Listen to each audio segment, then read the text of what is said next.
You're probably wondering what this funny looking machine is on my back here. Well, it's a flying machine, and let's put it down here. And if I was to power it up, then I would have probably thrusted myself into the crowd with you guys up there somewhere. So don't worry, it's turned off. Who here has ever dreamt of flying? Wow, that's quite a lot of hands.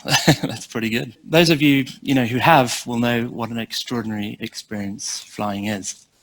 And even though we didn't evolve with wings, it's pretty clear to me that mankind was meant to fly. And I'm here to talk to you today a little bit about how following your passion can connect you to life. And it's certainly what it has done for me. So when I was 8 years old, that's when I first started learning how to fly. I was on the top of a Welsh mountain hillside, and try and picture an 8-year-old running down the hill, and then suddenly the wing inflating above my head, and then there I was in the air all of a sudden on my own, and my parents going, and I'm flying out into the valley, and as the ground drops away and starts to look like an aerial sort of map below me, I sort of look up and realize here I am on my own, and I'm flying, and it's just an incredible experience.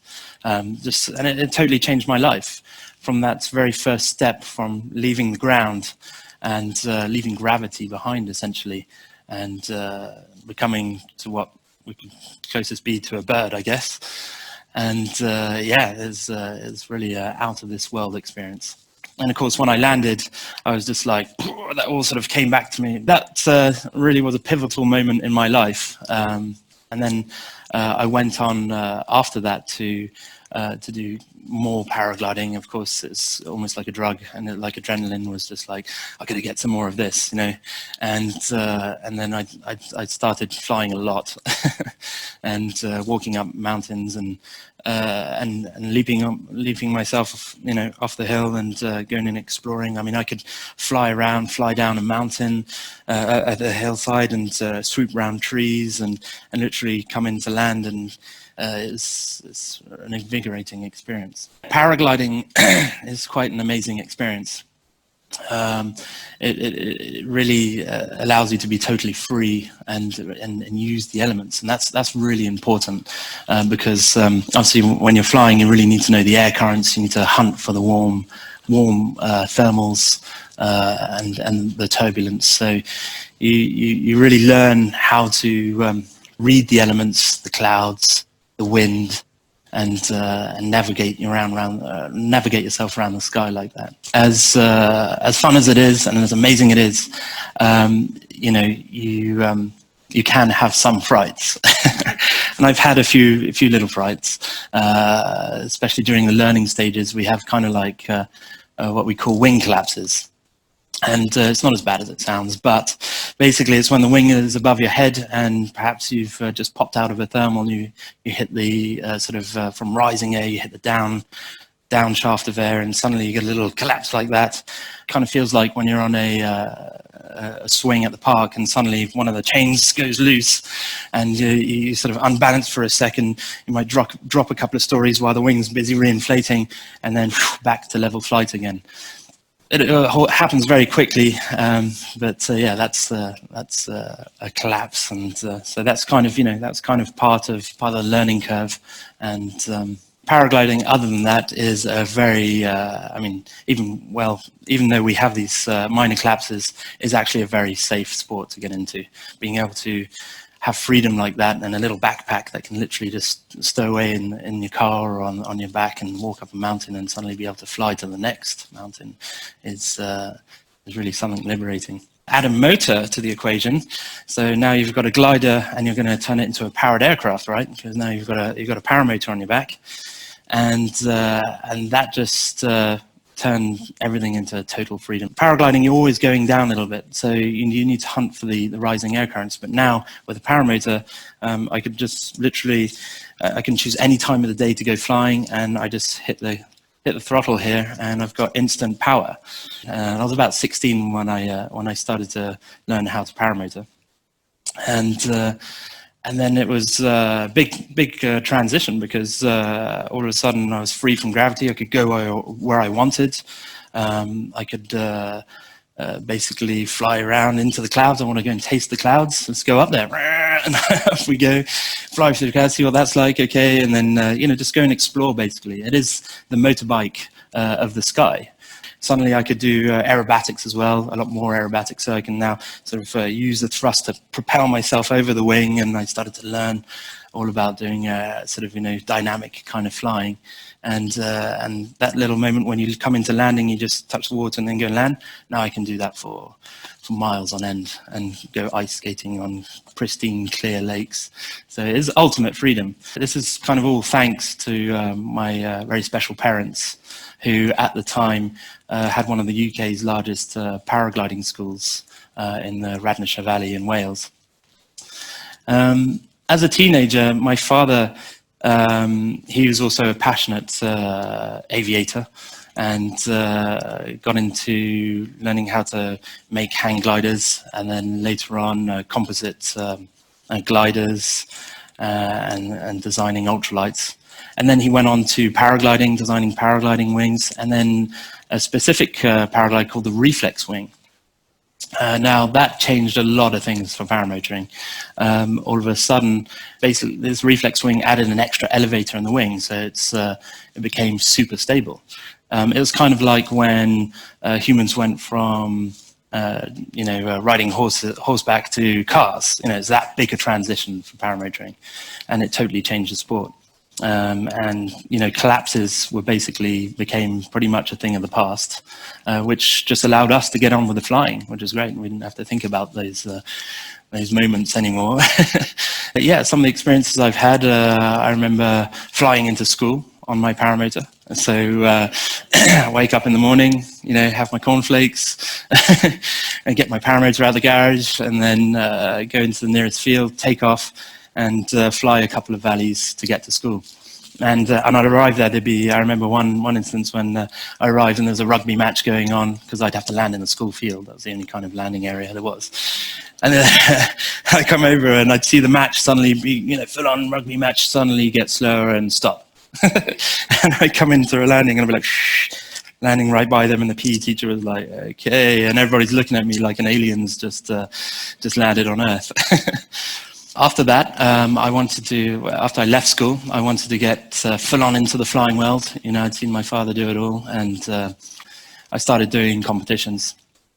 And I was flying so much, I had to go to the national competitions, and then I started getting good at it, and then I got selected for the British team. And that was quite an experience, because all of a sudden we'd be learning a lot about how to tune our equipment to fly faster, to navigate better and things like that. And there's a real team experience, and we'd literally go and do international competitions, different parts of the world. So it's quite exciting. And I remember one time when we were getting ready for the UK nationals, and we'd be there late at night trying to work on our tasks. And work on, basically what it was is that you'd have kind of like a navigation race, kind of like aerial orienteering. So you'd have to work on your air chart and your maps, and with compasses and pencils, mapping out the best way to shave off a few kilometers from our tasks to get the best times and things, and through the different waypoints. And then, of course, there'd be like a 8 o'clock in the morning wake up, strutting out on the field with 80 other pilots, all getting ready for the task. And there'd be stands, there'd be fans that would be there cheering us on. And there'd be stands selling flying equipment, and school selling training. And then we'd take off, and we'd fly off for 3 hours, which was great. But, surprise, surprise, when we came back, everybody gone. I mean, so, of course, 3 hours is, people aren't going to sit around waiting for us. The next generation of pilots, which I was kind of part of at the time, us younger pilots, we wanted to be part of something that was a little bit more spectacular. So around 2005, 2010, I started traveling with my paramotor, with some of my flying buddies who are also into competition and extreme flying and things. And And we literally, we traveled the world, and it was amazing what we found out. We'd go to places like China, Thailand, Korea, and the style of competition there was completely different. I mean, what they were doing was sort of wild flying in front of the public. It's Wild West out there, and it got us thinking. And we thought, well, we should really, we should really create something that's kind of like that, and so that's where myself and a few other friends, one who was a world champion paramotor pilot at the time, we decided to get together and create Parabatics.